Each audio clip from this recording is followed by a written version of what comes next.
Olá, tudo bem? Aqui é o professor Cristiano Ricardo e eu estou aqui para trazer para vocês essa live. Eu sei que você anda lendo, que é sobre o livro da Juni Lessa Freire. Nós estamos aqui para receber a Juni, então eu vou passar rapidamente a fala para o Samuel, depois vai a Adriana, os nossos focais do Elo Digital, e depois fica aí com a Juni. Então, é isso. Samuel, é com você. Beleza, valeu, Cristiano. Boa tarde, boa noite a todos, né? Sou Samuel Alves, estou atualmente estou atuando como focal nacional do Elo Digital, junto com a companheira Adriana. Sou do Acre, aqui ainda são 5h20 da tarde, né? São 4h20 da tarde, 4h30 da tarde, né? O horário, confusão de fuso horário é sempre assim, né? Eu queria parabenizar a Juni pelo lançamento desse livro, né? Já estou ansioso para começar a leitura dele. Antes de fazer Ciências Sociais na Universidade Federal do Acre, que é onde eu estou me formando agora, eu comecei com sistemas de informação, porque meu sonho é trabalhar na indústria de jogos, né? Como programador, técnico, diretor de sistemas, né? E aí eu fiquei muito... uma das coisas que a gente estudou foi a produção nacional da tecnologia, as tentativas do Brasil de se inserir no mercado de tecnologia. E a Cobra Tecnologias, que depois virou o BB Investimento, BB Técnicas de Investimentos, né? Tecnologias, foi um tópico de bastante interesse dos nossos estudos. E eu fiquei impressionado mesmo com a capacidade que o pessoal tinha de tirar leite de pedra e conseguir fazer umas coisas assim impressionantes com o pequeno arcabouço tecnológico. Então, assim, ter uma fonte privilegiada dessa história da nossa tecnologia nacional e entender como é que pessoas de dentro estão olhando o que está acontecendo com as redes, com os algoritmos e dando explicações sociais e políticas a algo que o pessoal diz que é só técnico, né? É algo que me fascina muito, é um conteúdo que me fascina muito, né? Infelizmente não vou poder ficar para assistir todo esse encontro, eu vou escutar na medida do possível enquanto vocês estão falando, né? Como por fora disso, né? Na live, porque agora eu tenho que ir para o aniversário do meu irmão, de 10 anos, né? Mas desde já desejo uma boa conversa a todos e eu quero deixar aqui meu questionamento. Quando foi que o trabalho técnico de vocês... quando foi que vocês perceberam que esse trabalho técnico estava tendo ramificações da política, né? E estava tendo essas ramificações, e como é que vocês pensaram, meu Deus, o que foi que a gente fez, o que foi que a gente deixou de fazer, né? Essa é a minhoca que eu deixo na cabeça de vocês aqui. Então, desde já, muito obrigado, uma boa conversa para todo mundo aí, e vou assistir vocês com bastante entusiasmo.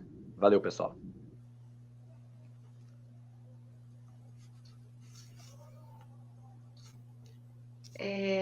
Primeiro eu queria agradecer a Juni por ter se disponibilizado, né, num feriado emendado, a estar aqui com a gente discutindo um tema que é tão importante para o Elo Digital, né?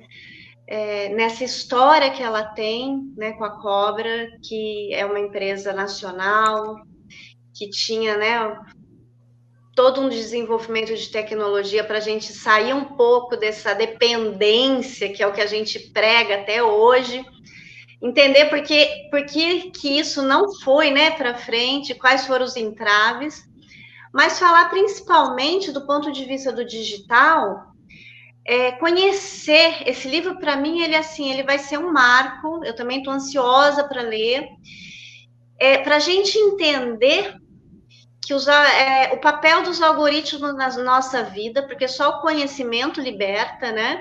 E a gente sabendo como esses algoritmos funcionam e como a gente deixa isso entrar de forma até desavisada, a gente passa a ser mais ativos nas nossas escolhas, né? E sair dessa passividade que o digital acaba nos colocando. Nós não somos, o digital tem que ser um instrumento do nosso desenvolvimento humano e não o contrário, como tem sido hoje, né? Uma ferramenta de escravidão moderna. Então, para mim, esse vai ser o grande ponto dessa conversa.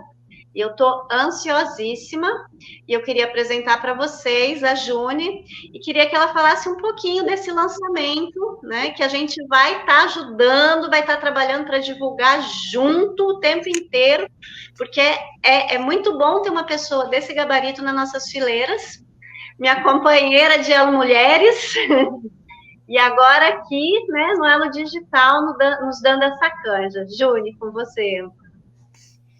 Bom, em primeiro lugar, obrigada. Aqui é um grande prazer estar aqui participando com o professor Cristiano, com a Adriana. O Samuel teve que sair por motivo mais que justo do irmãozinho. Agradeço a ele, né, o esforço, né, de, apesar do aniversário do irmãozinho, estar vindo participar, estar vindo trazer perguntas, estar vindo trazer questões. Eu tenho uma trajetória, né, está passando aqui a minha, né, um pouco do meu currículo.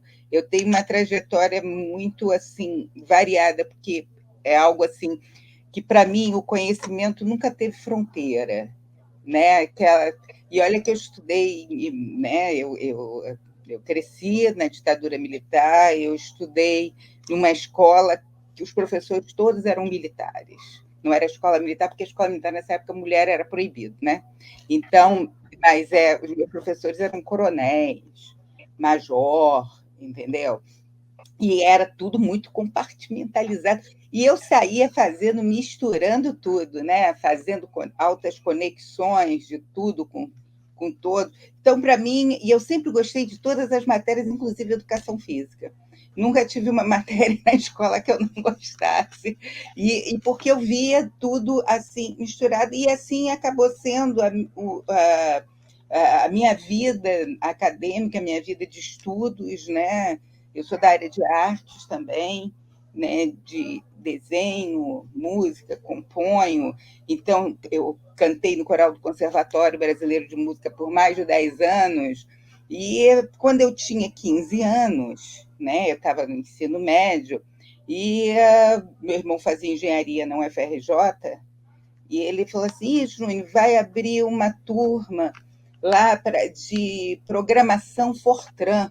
Isso foi em 1977, né? E programação Fortran, lá no núcleo de computação eletrônica do Fundão. Eu falei assim, mas está aberto para as pessoas participarem? Como é que é isso? Não estão pedindo ensino médio completo, não está nada disso nem de tal. Aí eu fui lá me inscrever, né? Aí, na época, o diretor de lá era o professor Bianchi, aí o professor Bianchi ele falou assim, não, mas esse curso foi criado mais para os alunos da engenharia, a gente abriu para toda a comunidade, para as pessoas de fora também, mas precisa saber muita matemática e tal. Eu falei assim, o que tem que saber de matemática? Aí, tem que saber, não sei o que. Então, daí, se eu fizer, você deixa eu fazer o curso? Aí ele deixa você fazer. Aí eu fiz lá o que ele pediu e fui cursar, e na turma eram os garotos da engenharia que estavam lá, era o pessoal da engenharia, né? E eu com 15 anos lá, era pirralha lá, no meio da rapaziada, e fiz o curso de Fortran naquela época, era computador lá da UFRJ, era um Boros 6700, computador de grande porte, e é tipo aqueles filmes antigos que a gente vê assim de NASA, aquelas fitas, era o centro de processamento de dados, né? E era uma loucura, porque hoje você programa, a coisa vai rapidinho, aí naquela época você tinha que primeiro digitar os cartões, cada linha de programa é um cartão, então um programa de tamanho médio tem 2.000 cartões, mas é um Fortran menos, COBOL e IPL1 mais, né? Mais uns 1.000 cartões, um programa de Fortran, você teria, e aí vai para a leitora de cartões, vai para a fila de leitura, depois vai para a fila de processamento, depois vai para a fila de impressão, ou seja, cada coisa que você programava, levava umas 3 horas para você ter o resultado que agora você faz aqui no computador, né? E tal, vem na hora se o troço deu certo, se não deu certo, e se compilou, tudo na hora, imediato, né, nas linguagens. E aí, depois disso, eu acabei fazendo vestibular anos depois para computação na PUC e engenharia química no FRJ, fui fazendo as duas faculdades juntas, né? E quando eu fui trabalhar na CETEL como analista de sistemas, eu acabei trancando a engenharia química, eu cheguei a fazer 4 anos, mas acabei trancando, porque aí eu tinha que trabalhar o dia inteiro, e da CETEL eu fui trabalhar na antiga Exxon, né? Que agora tem um outro nome, e dali da ESSO eu fui trabalhar na Cobra, porque o meu sonho era trabalhar na Cobra. Eu tive professores na PUC que eram funcionários da Cobra, entendeu? E que foram que a Cobra teve a sua geração, né? A Cobra foi criada nos anos 1970 e foi um projeto da Marinha Brasileira, né? E eles pegaram 20 engenheiros lá da UFRJ e mandaram para Inglaterra para conhecer o que era fazer aquele hardware e tal e coisa. Aí eles foram estudar lá na Inglaterra, 20, hein? 20 engenheiros. Não são 2.000, não são 200, 20. E esses 20 engenheiros trouxeram de lá o projeto, né, baseado num computador que eles usaram lá, um microcomputador, que seria o futuro Cobra 400, que foi o primeiro computador da Cobra. Só que eles trouxeram para cá e aprimoraram de tal forma que essa empresa acabou comprando o Cobra 400, entendeu? A empresa lá, a inglesa. E com isso, aí depois veio o Cobra 500, que foi todo produzido aqui, o Cobra 1000. E quando eu fui para a Cobra em 86, e quando eu fui para lá, já estávamos assim num processo, a reserva de mercado já estava perigando, né? Porque muitos interesses. Por que acabou a Cobra? Por interesses econômicos, é sempre isso, entendeu? É sempre por isso, porque a primeira abrir, aí aquele dinheiro dos impostos deveria ser revertido para investir na tecnologia brasileira, só que acabava não indo, entendeu? Então, essas coisas. E aí a Cobra, né? Não tivemos essa coisa que a China, né, que, por exemplo, o pessoal fala a Coreia, outros países que investiram largamente, mandavam 2.000 por ano para estudar na Inglaterra, nos Estados Unidos, para estudar computação. Aqui foram 20, entende? 20, né, heróicos que trouxeram todo esse conhecimento. E ali se formou, e a Cobra era um espaço gigantesco, funcionava aqui no bairro em Jacarepaguá, a fábrica, né?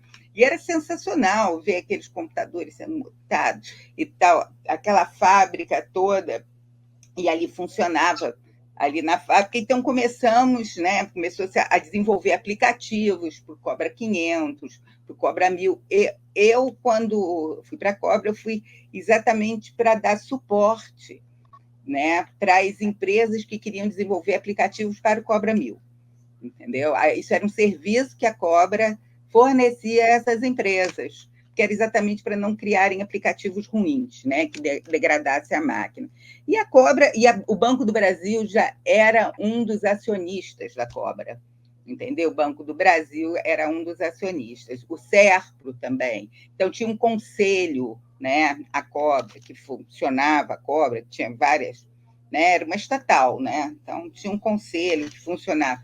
E aí, com isso, né, a Cobra foi, né, chegou a fazer o XT, o computador XT, que foi o PC, né, brasileiro, e depois disso ela foi sendo descontinuada, né? Aí ficou única, ela já fazia, né, os terminais do Banco do Brasil, e aí ficou exclusivamente, hoje funciona ali no Camorim, tem que é também Jacarepaguá, que é um subbairro de Jacarepaguá, funciona ali a Cobra, o computador ficou reduzida, antes era um espaço de acho que mais de 50 mil metros quadrados, a planta ali da cobra, entendeu? Era muito gigante. E foi isso. Aí, quando eu saí da cobra, eu fui ser gerente de produto numa software house. E lá nessa software house, por um acaso, eu achei um projeto para criar um software para educação à distância, que eu não planejei, nunca planejei trabalhar, eu nunca planejei nada na minha vida, as coisas foram acontecendo. E aí eu falei assim, que legal fazer, ainda era aqueles, né, disquetes de 5 1/4, né? E, e era um flop disk mesmo, aqueles eram molinhos. E, vamos fazer, eram 2 disquetes, não tinha nem HD ainda, os PCs eram sem HD. E vamos fazer isso, pô, que legal, usar informática na educação, que coisa legal.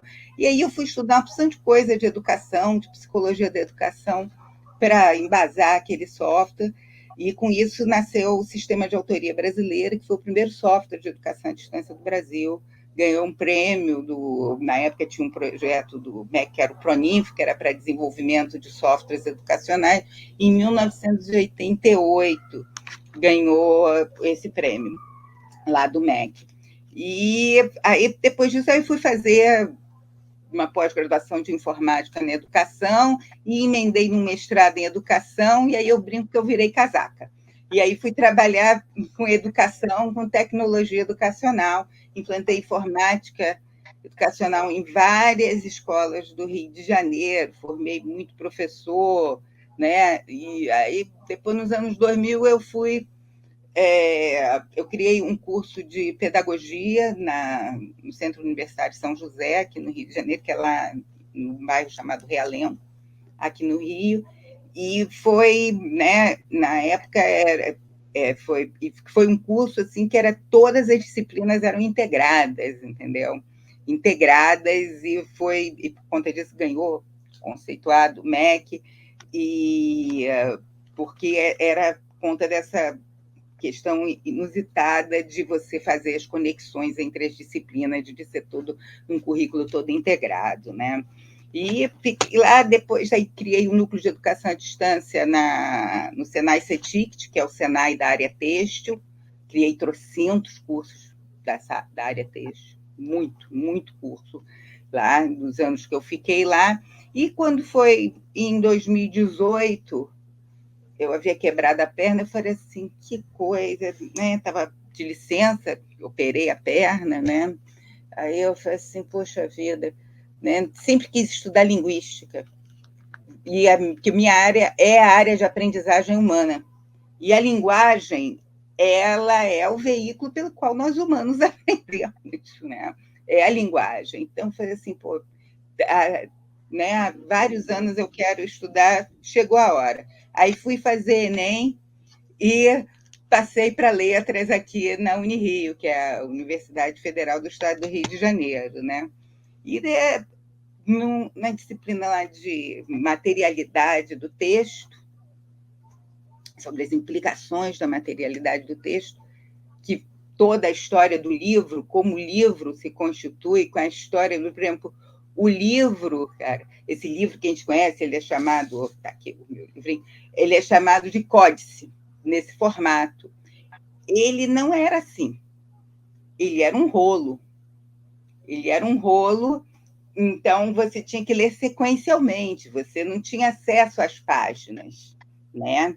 Ele era um rolo, e como o papel era uma coisa muito cara, e as palavras eram escritas grudadas, porque ele era para ser lido em voz alta, entendeu? Ele era só lido em voz alta.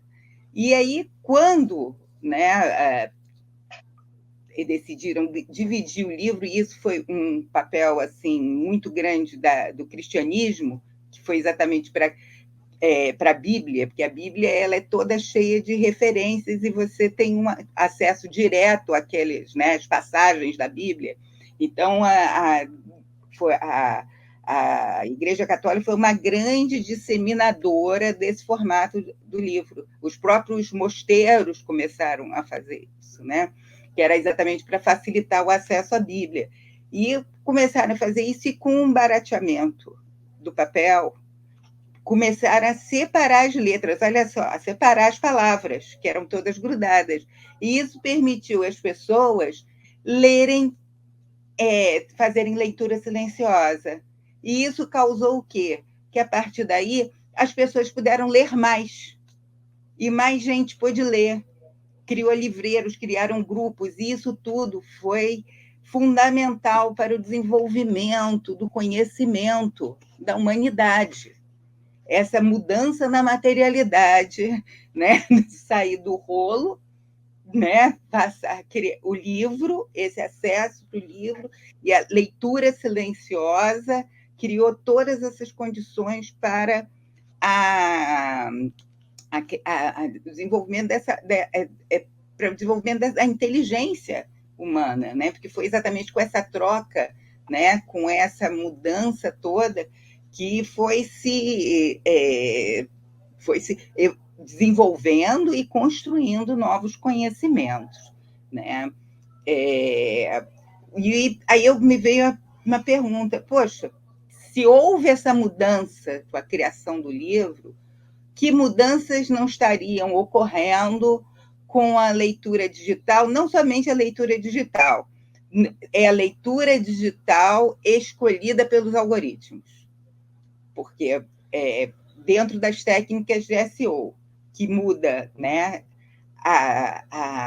Se tem mudança, porque existe ali uma mudança, existe uma mudança da não hermenêutica, que é a materialidade do texto, e da pós-hermenêutica, que é a questão tátil, que vai muito além da hermenêutica, e da própria hermenêutica, na construção do próprio texto. Porque os textos são construídos lá as técnicas de SEO, que é para poderem figurar nas primeiras páginas de sites de busca, também nas redes sociais, e aí esses textos acabam sendo os mais lidos, porque a maioria das pessoas não passa da primeira página de uma pesquisa. Você faz uma pesquisa lá no Google, as pessoas leem aquilo que está aparecendo ali primeiro. Aí o que acontece? Aquele texto, como é mais visitado, e ele é mais visitado que está ali, é que nem aquela propaganda do Tostines, né? É mais crocante porque vende mais, né? Então o texto fica ali, né? Na primeira página, é lógico que ele acaba sendo mais acessado, e isso torna a audiência dele maior, então cada vez ele fica em melhores posições. Então, e os textos lá da 20ª página, que não obedeceram aquelas técnicas de SEO? Que textos, né? O que vai acontecer?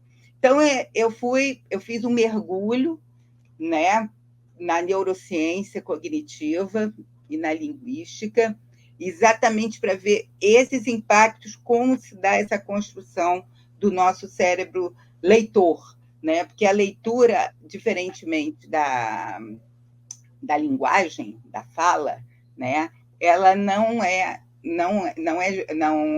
uma herança genética. A leitura tem que ser aprendida. A ler e escrever você tem que aprender, entendeu? E conforme você aprende, quando você aprende a ler e para ler, você mobiliza várias áreas do seu cérebro, entendeu? Várias regiões do seu cérebro. E é claro que quanto mais contato você tem na hora que você lê, né, áreas diferentes estão sendo mobilizadas. Então, eu pego aqui, vou ler no celular.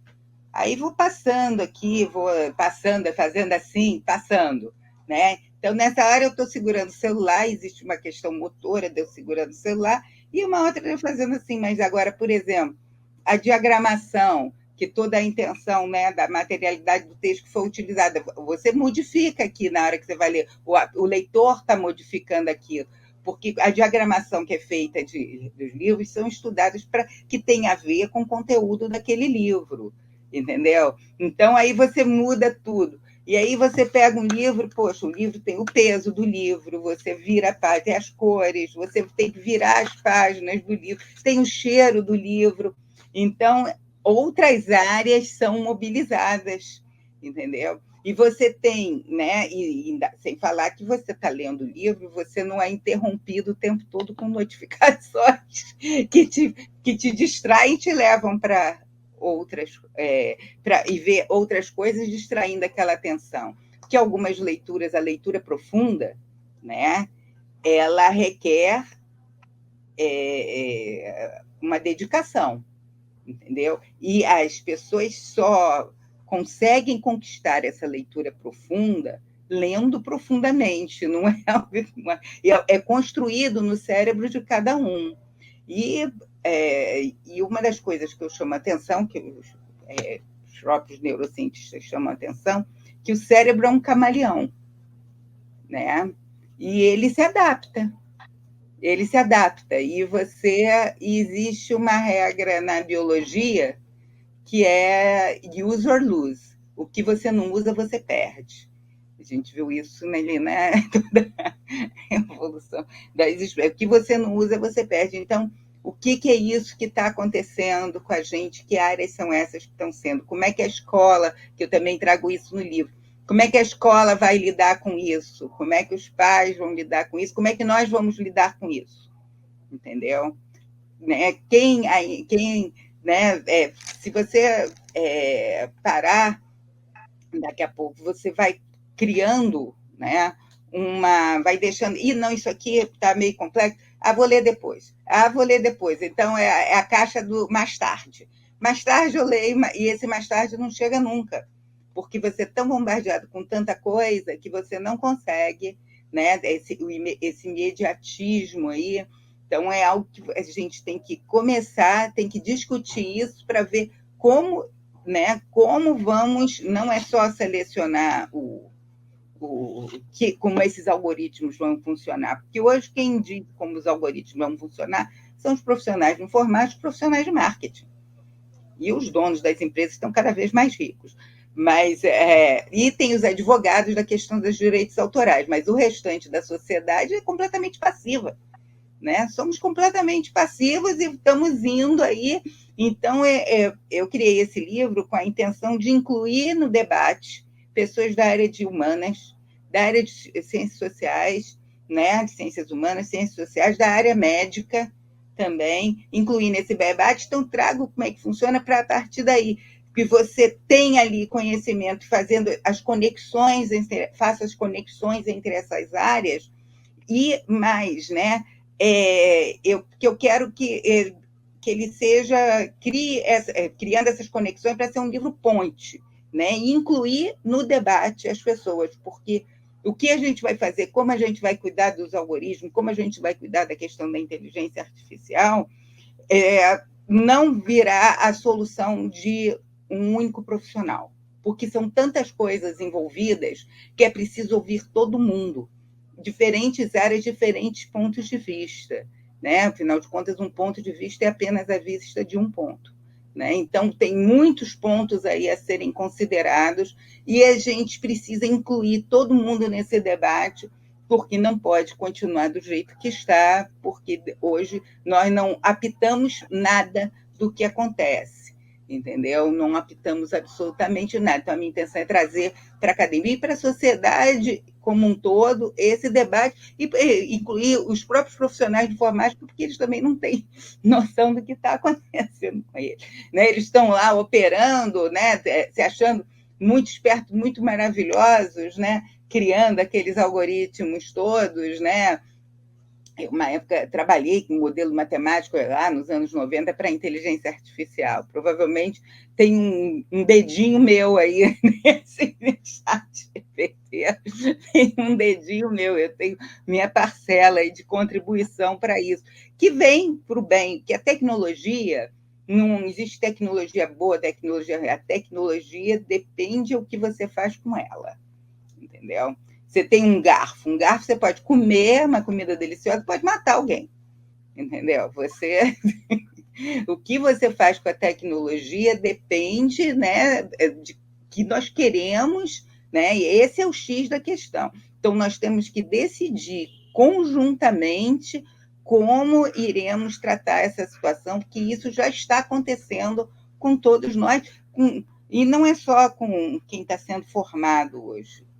Está acontecendo com, né, com formação de leitor e de escritor. Está acontecendo com quem já tem seu cérebro formado também, que é o camaleão, né? É o camaleão, entendeu? Então, eu quero trazer botar essa discussão aí, levantando essa bola aí, que é para todo mundo cortar. Quero ver todo mundo dando palpite sobre isso. É isso.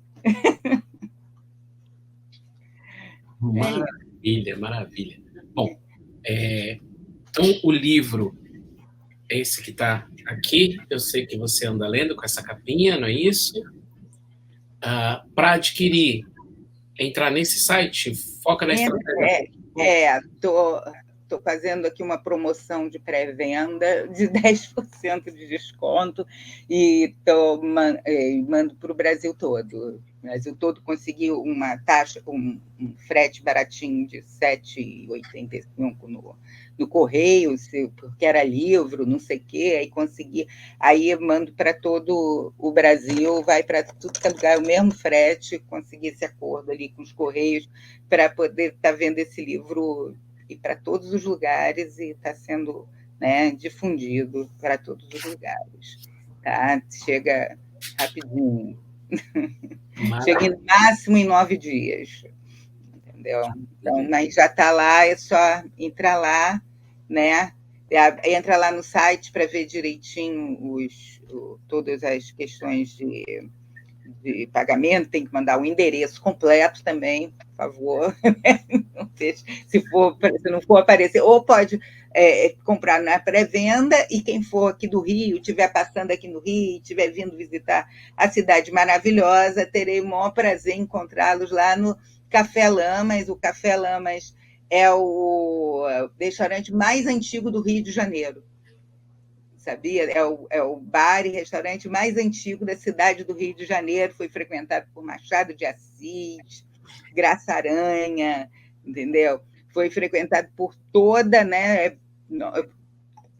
É um lugar assim muito legal, muito aconchegante, que tem fotos de todos esses personagens que fazem parte da história assim da cultura, né? Brasileira por todo o século XX, porque ele foi criado tem mais de 100 anos o Lamas, né? Então eu fiquei muito feliz de estar fazendo lá o lançamento. Acho que quero incluir mesmo, quero trazer lá para o Lamas. Acho que no final foi casando e dando tudo certo, assim, nessa parte aí do lançamento e tudo mais. O que mais? Maravilha. Então, o lançamento dia 13 de novembro, segunda-feira, no Café Lamas, no Flamengo. Isso. Tá às 18h30, mas eu vou estar lá até meia-noite. Se quiser ir mais tarde, eu vou estar lá. Pode aparecer mais tarde lá. O chopp do Lamas é famoso, entendeu? É um dos melhores chopps do Rio de Janeiro. E ele é um lugar assim, despojado, a comida é ótima também, mas é um lugar assim, né? Pintado por artistas. Ele tem músicas da MPB que citam o Café Lamas, e é super simpático. Então, quem for lá, né? Quem é do Rio, todo mundo conhece o Café Lamas, mas quem não é do Rio está convidado a vir, né? Aí compra o livro, recebe lá na hora, eu autografo na hora, tudo.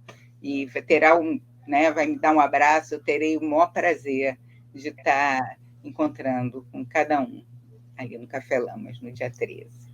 Maravilha, maravilha. Então, agora vamos conversar um pouquinho para a gente conseguir aprofundar. Adriana, tem alguma pergunta? Eu tenho uma reflexão sobre tudo que eu escutei aqui.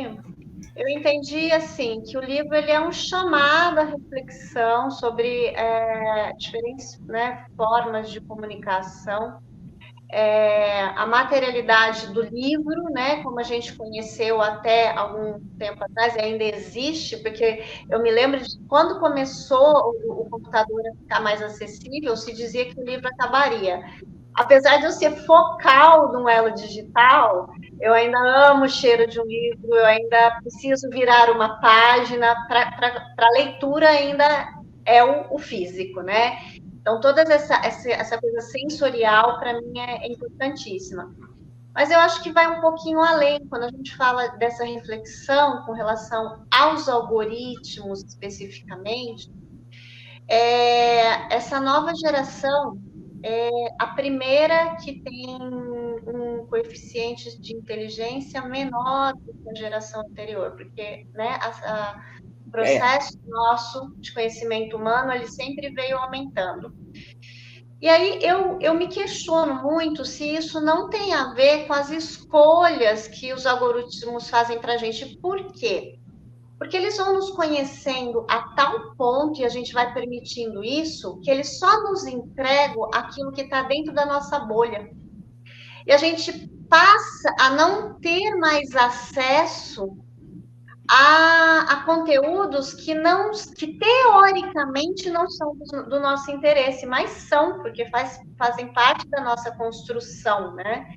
Então, eu acho que é importante, eu particularmente, eu consumo muita coisa que não é do meu interesse direto para tentar confundir esse algoritmo e ele me entregar mais coisas, ele não me entregar só aquilo que eu gosto, porque o que eu gosto eu vou atrás. Mas eu preciso ter acesso a coisas que eu não gosto. Ou que desconhece, você, ou que desconhece. Exatamente, que eu não conheço. Então, talvez o meu questionamento é esse: será que essa questão que nós estamos vivenciando pela primeira vez na sociedade, né, não é um reflexo? E como que a gente faz para se livrar disso, né, para reverter esse processo? É exatamente isso. Existe uma comissão, né, havia um entendimento que haveria uma autorregulação, que não aconteceu, né, das empresas, que não aconteceu. Existe uma comissão hoje no Congresso Nacional, tá, que tem ouvido as pessoas. Então, até para dar, né, mais um input para essa comissão, criei o livro para dar essa comissão e trazer mais pessoas para esse debate, porque as pessoas que não são da área tecnológica, elas ficam muito assim, elas têm uma rejeição e tal, mas não sabem exatamente o que está acontecendo. Então, eu trago exatamente o que está acontecendo para a pessoa saber que não é só é a estrutura do texto, é não ter metáfora, entendeu? E a metáfora é exatamente o que faz você fazer associações, divagações. É não ter metáfora, é você ter um texto simplificado, é você não ter orações complexas, entendeu? Então, é muito pior do que selecionar só o assunto, a coisa é muito pior.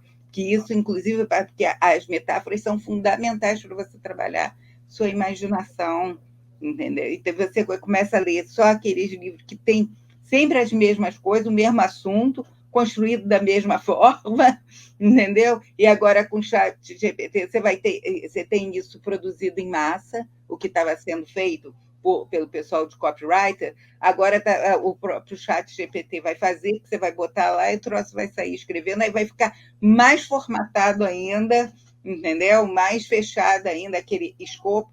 Então, está na hora de todo mundo meter o bedelho nisso, entende? Está na hora de todo mundo meter o bedelho nisso. E eu sou uma pessoa super curiosa, sempre fui. Curiosa, e eu acho, e intrometida. Eu gosto de me intrometer e buscar umas coisas e vou me intrometendo. Então, eu acho que todo mundo tem que se intrometer nesse troço. Vamos nos intrometer nisso, porque isso está afetando a sociedade como um todo e cada um de nós, né? E a menos que a pessoa viva unplugged total, ela não está sendo afetada diretamente ali na sua inteligência, mas como a sociedade está sendo afetada, ela vai acabar sendo afetada também. Seja escolhas de uns dirigentes malucos, né? Uns dirigentes completamente, né? Uns assassinos, né, que a gente está vendo aí, e isso as pessoas vão sendo levadas a isso, então você, de uma forma ou de outra, vai ser vítima, entendeu? Eu sou a lei livre. Não está, porque você vive em sociedade, você não está livre dos efeitos do que está acontecendo. E se você pensar que essa rapaziada que está agora com 15 anos, daqui a 30 anos, eles que vão estar dirigindo o mundo. Uhum. Entendeu? É complicado. Eles vão estar dirigindo as empresas, vão estar dirigindo o mundo daqui a 30 anos, né? São eles. Eu já vou estar bem velhinha, entendeu? Juni, e aí eu tenho também uma reflexão em relação a isso, porque assim, eu sou da área da saúde. Então, eu sinto o impacto disso toda vez. A Adriana caiu, mas ela já volta. Eu sinto o impacto disso toda vez que eu vou ler uma prova, porque é um ponto que eu acho que é bastante interessante para eu provocar, que é o seguinte: durante os últimos anos, as provas, né, aí a gente fala de prova acadêmica, eles vão deixando de ser provas dissertativas e passando aquele mecanismo de múltipla escolha. Eu trabalho em instituição particular, né, numa universidade particular, já passei por outras universidades particulares e todas elas se direcionam para o mesmo lado, né? Do ensino em que você dê uma independência para o aluno, mas basicamente você, professor, produz textos curtos, simplificados, para que você despache para o aluno de alguma forma, aí cada instituição tem uma escolha. Depois você faz uma prova em que o aluno, se ele vai ter que dissertar, primeiro que a instituição nem recomenda tanto que a gente faça questões dissertativas. Primeiro passo. Segundo, que a instituição coloca um prazo esguio para correção daquela prova. Por exemplo, eu trabalhei numa instituição em que a minha prova, que eu tinha que aplicar para os alunos até as 10 horas da noite, precisava entrar a nota no sistema meia-noite. Senão o sistema fechava e você não podia mais enviar. E se você não fizesse isso, você entraria na lista dos demitidos do semestre. Nossa. Então, a minha pergunta é: você acredita que seria possível nós influenciarmos, não só nas redes sociais, mas nos processos educacionais, para que a gente rompesse aí com esse ciclo vicioso do simplificar e de rudimentar o texto e promover aí uma ação para que as pessoas escrevam com um mínimo de complexidade, porque eu vejo, por exemplo, posicionamentos de rede social: você é sim ou você é não. Se você for sim, ok para um grupo, que horror para o outro. Se você for não, a mesma coisa. Vamos pegar o exemplo dessa guerra absurda que está acontecendo na faixa de Gaza, e a gente pega os outros problemas. Vamos pegar, vou usar termos e países que as pessoas gostam, né? Vamos falar de Venezuela, vamos falar de Ucrânia, Nicarágua, vamos falar do que aconteceu no Nepal, e que a maioria das pessoas, elas fazem seus posicionamentos e não conseguem ler além do título da notícia. Eu queria entender com você se é possível a gente começar a falar disso de forma mais profunda, e como que outros entes da academia, e como você vem da área de letras junto com a área da tecnologia da informação, como que os pesquisadores estão pensando nisso, ou ainda não é uma questão, ou é uma questão que não é tão colocada assim? Você tem algumas, você tem o pessoal da neurociência pensando as pessoas da área de letras, você tem... como eu disse, né? Eles trazem as coisas, eles veem o estranhamento, veem a preocupação, mas eles têm poucos instrumentos. Tinham, até o meu livro, poucos instrumentos para poderem palpitar, entendeu? Por uma coisa de desconhecimento. Uma coisa que você falou aí dos seus alunos, né? Eu dei aula no ensino superior, dei aula na educação básica também, de informática na educação, coordenei também uma escola de Fundamental 2, e meus alunos, a primeira disciplina que eu dei na minha vida foi de sistemas operacionais. Foi ainda na época que eu era mais informática, mas depois disso eu dei aula na UFRJ de tecnologia educacional e de informática na educação. E uma coisa que eu criei, né, na minha... Exatamente, que foi uma prova dialógica. Uma prova dialógica. Minhas provas nunca valeram 10. Minhas provas valiam, às vezes, 14. 14. Tinha 14 pontos ali, né? Então, a pessoa... Né, por quê? Por que tinha 14 pontos? Porque eu tinha questões mais simples, e tinha umas questões mais complexas, entendeu? Então, o cara podia fazer, se o cara não tivesse a fim de fazer aquelas questões mais complexas, tudo bem, ele teria ali os 10 pontos, mas se ele faz, ele teria a condição de fazer mais pontos né, e aí fazer isso. E uma outra coisa que eu sempre fiz, né, não sei se é possível fazer, que era a prova, a pessoa, né, se ela... Eu ouvia a prova, ele ficava o semestre inteiro fazendo a prova. Como?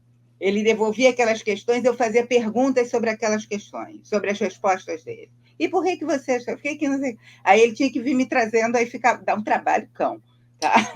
Dá um trabalho absurdo. As professoras todas falam que eu era louca.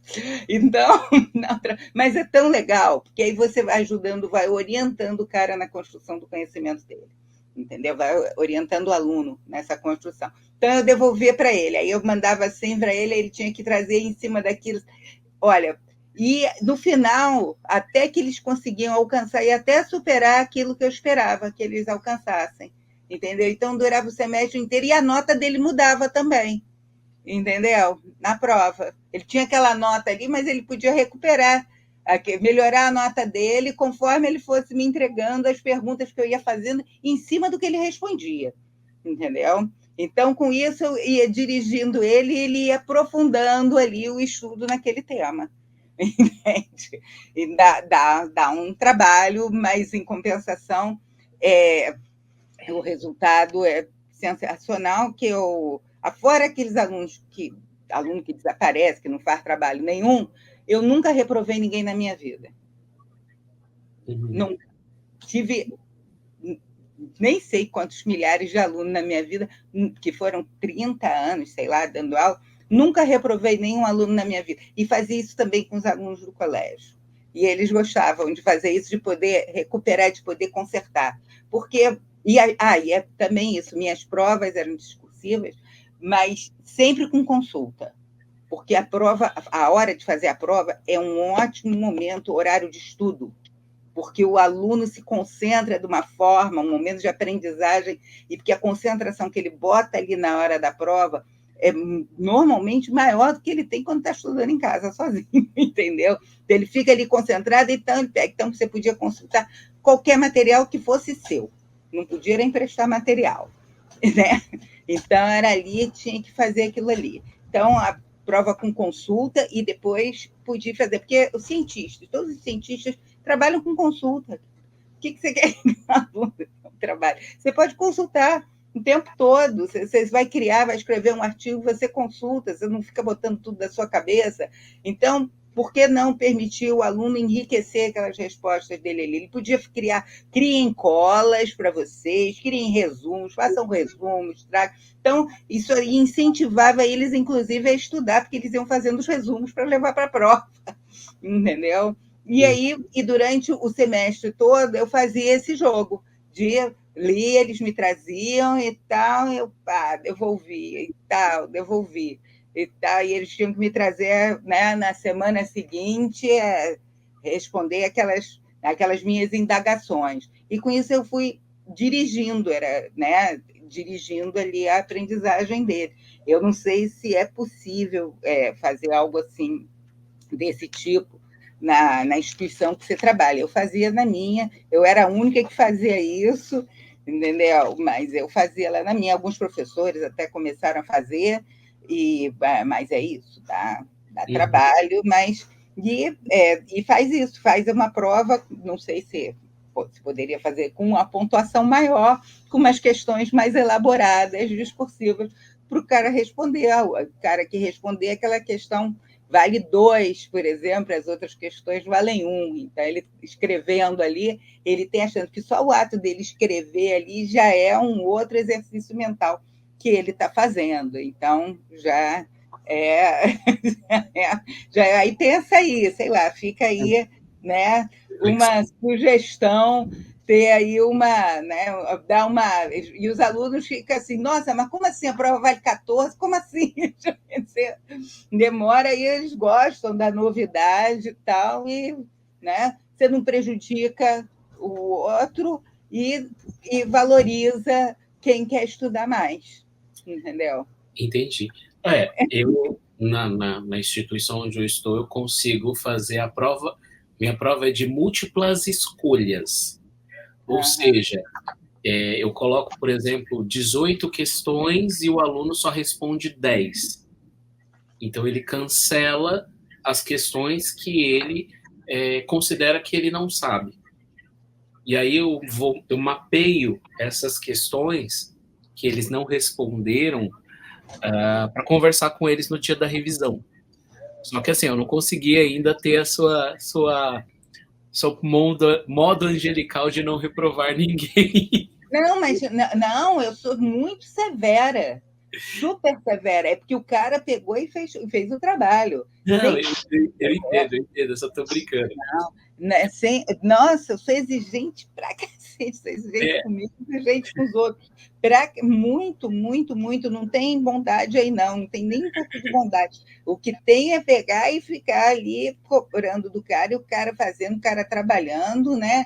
Só leva quem trabalha, quem não trabalha não leva mesmo, entendeu? Então, é uma forma de você recompensar o esforço, porque às vezes o aluno vai se desenvolvendo durante o semestre, entendeu?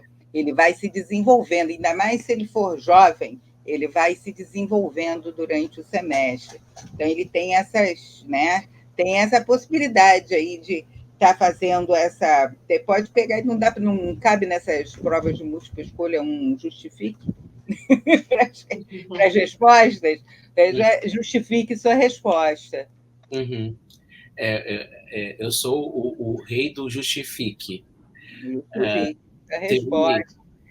E aí depois você devolve a sua justificativa, mas tem não sei o que lá. E se for assim, você acha que essa sua justificativa está atendendo? Porque isso tudo é baseado, porque eu criei isso, né?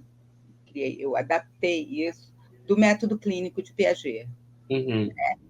O método clínico de Piaget, ele trabalha exatamente dessa forma. Então, eu adaptei o método clínico de Piaget, que ele fazia nos laboratórios, nas pesquisas, à sala de aula.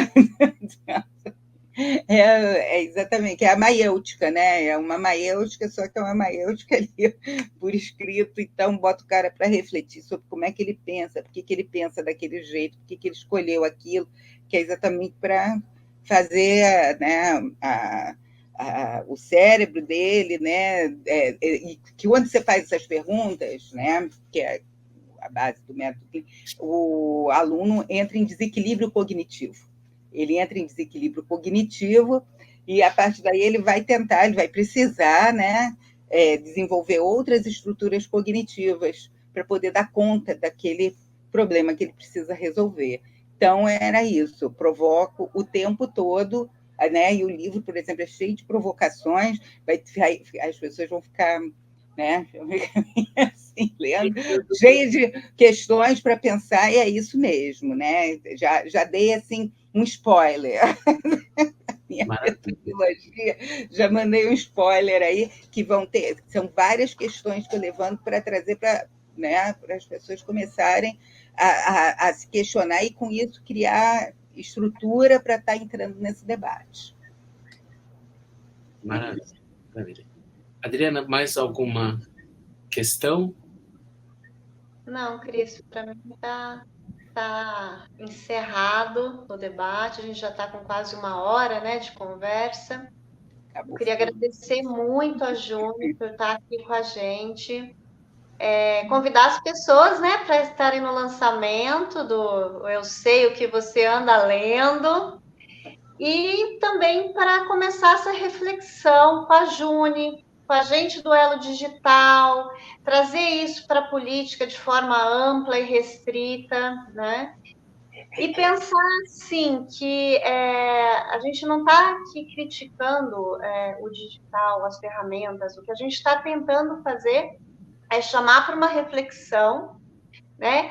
E que as ferramentas são incríveis, elas estão aí para ficar, mas a gente está perdendo um tempo muito, não perdendo, mas a gente está investindo um tempo muito grande ensinando algoritmos, ensinando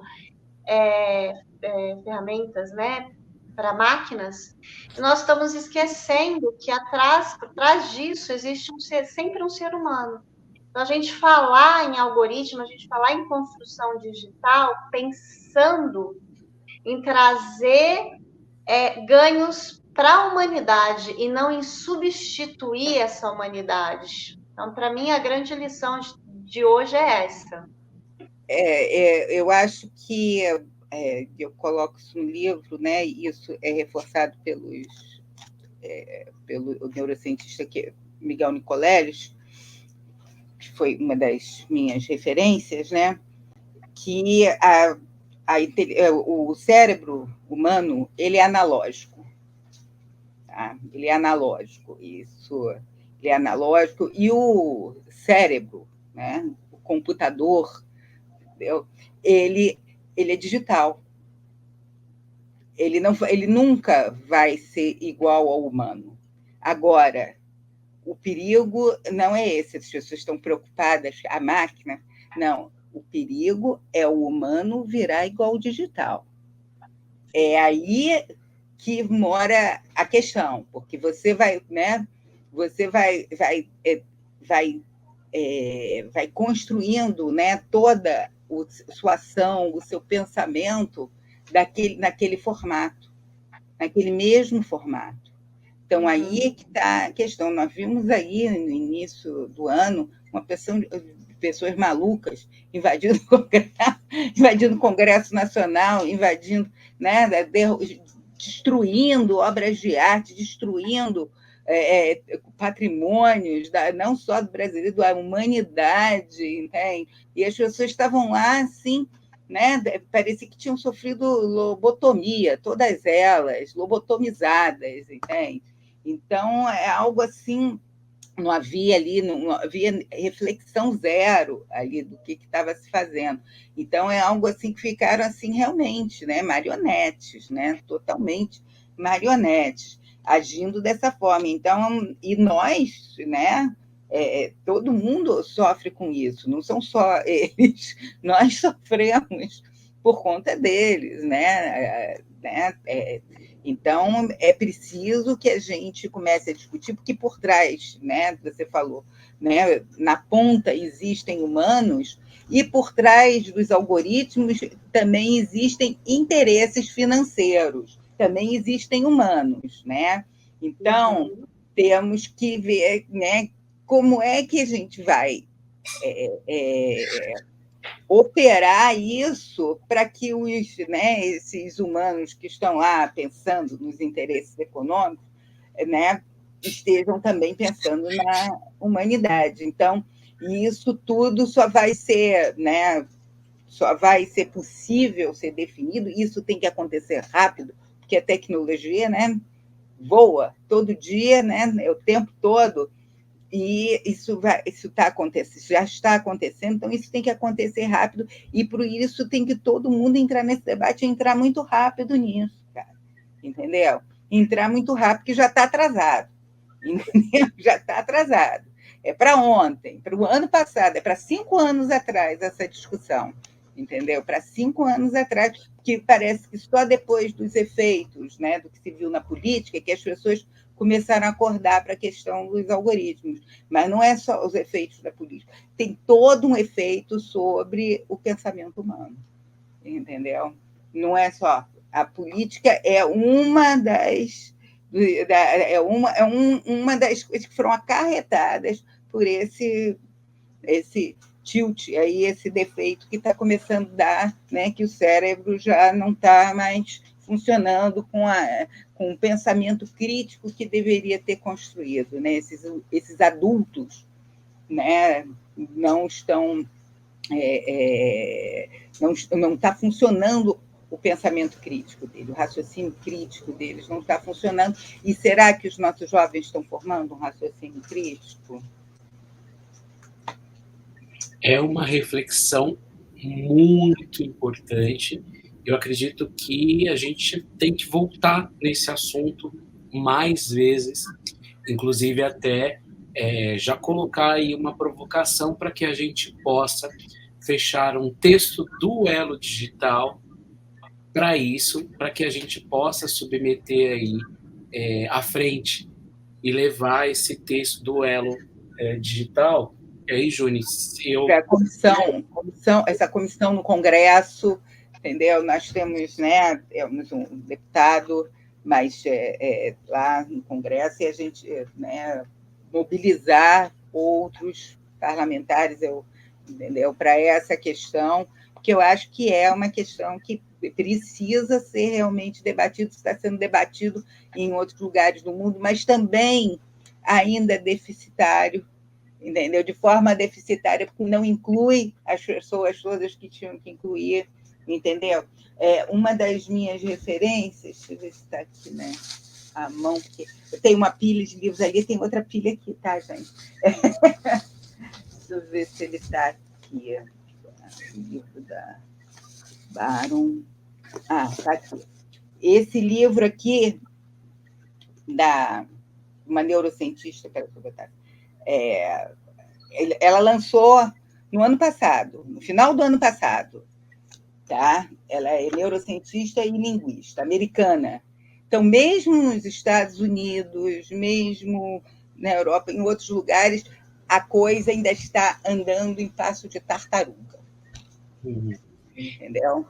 Então, porque falta essa ponte para ligar. E eu espero que o livro está contribuindo um pouco para que essa ponte esteja acontecendo, né? Que depender de mim, tudo sempre dá certo.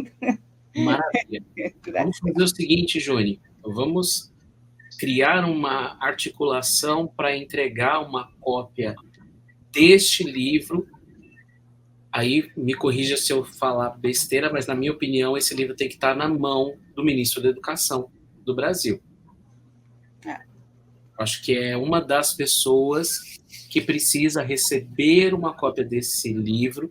Aí, Adriana, vamos colocar esse desafio para a gente aqui no Elo Digital, para que a gente ajude a Juni nessa articulação, para que a gente consiga fazer, se for possível, né?